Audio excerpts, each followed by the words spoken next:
to our weekly discussion on the Parsha. This Shabbos, we have the privilege of reading Parshas Noach. And in Parshas Noach, there are a number of personalities that show up. Noach, his children, his family, and of course the rainbow shows up. And one of the human personalities that are of crucial nature to the future understanding of the Torah itself is the famous, or I should say infamous, Nimrod, who was a grandson of Cham. And Nimrod, when describing him, the Torah says that Hu haya gibar tzayid lifnei Hashem. He was a gibar tzayid, which means a powerful hunter. And Rashi says he hunted with his mouth by tricking people. And Al-Kain Yeyomar, and therefore the pasuk continues and says, Kin Nimrod gibar tzayid lifnei Hashem. As is Nimrod, so is everybody else who rebels against Hashem. They're really like Nimrod. Now the plain pshat of this particular pasuk is clear, that if someone rebels against Hashem, they are like Nimrod. And the rebellions against Hashem take various forms, which is not our discussion for today, but most of us are aware of some of the different forms that rebellion can take place against Hashem. Unfortunately, in the world at large, as we spoke at the beginning of last week's Sedra, the single greatest truth, which is the existence of Hashem, has the greatest opposition in order to give man free will, and consequently you could say that is part of the rebellion. But there's another explanation to all this, which was given by the famous Reb Tzvi Hirsch Kalischer. And he explains when it says, Kin Nimrod gibar tzayid lifnei Hashem, to mean as follows. Just like Nimrod was a gibar tzayid, a powerful hunter with his mouth, telling people that he was lifnei Hashem. He was doing all of this, l'shem shamayim.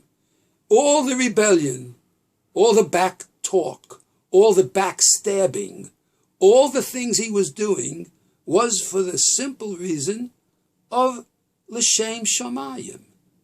And someone who utilizes this type of subterfuge and chicanery in order to get others to follow him and his view because he is trying to do something which he claims is l'shem shamayim, Reb Tzvi Hirsch Kalischer says that's only a smokescreen.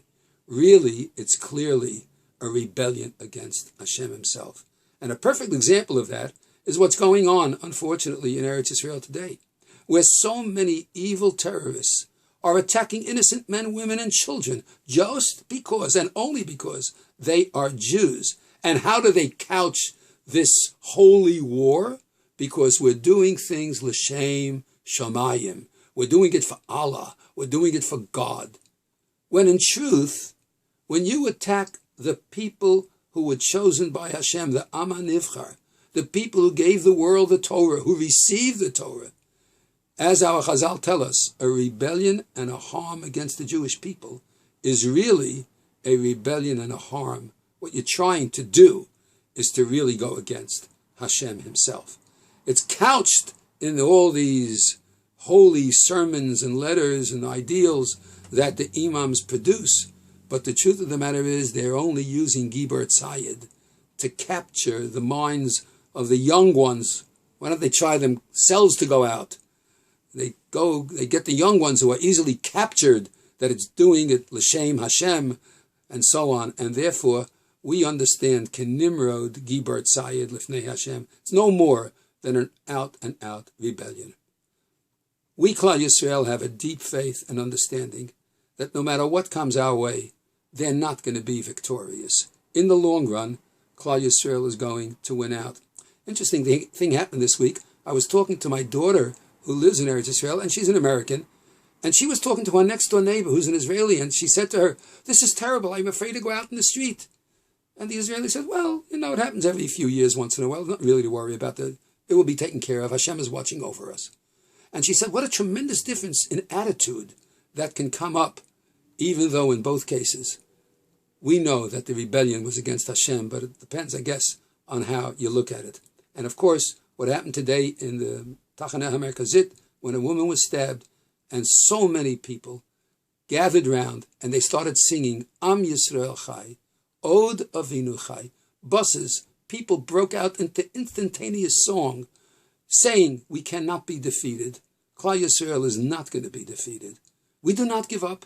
We're never going to give up. And we're going to win in the end. Unfortunately, we have to go through these very difficult times.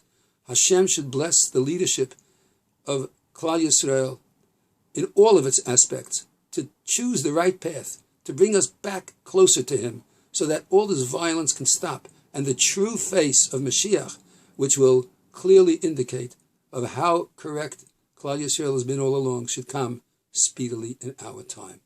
Have a wonderful Shabbos.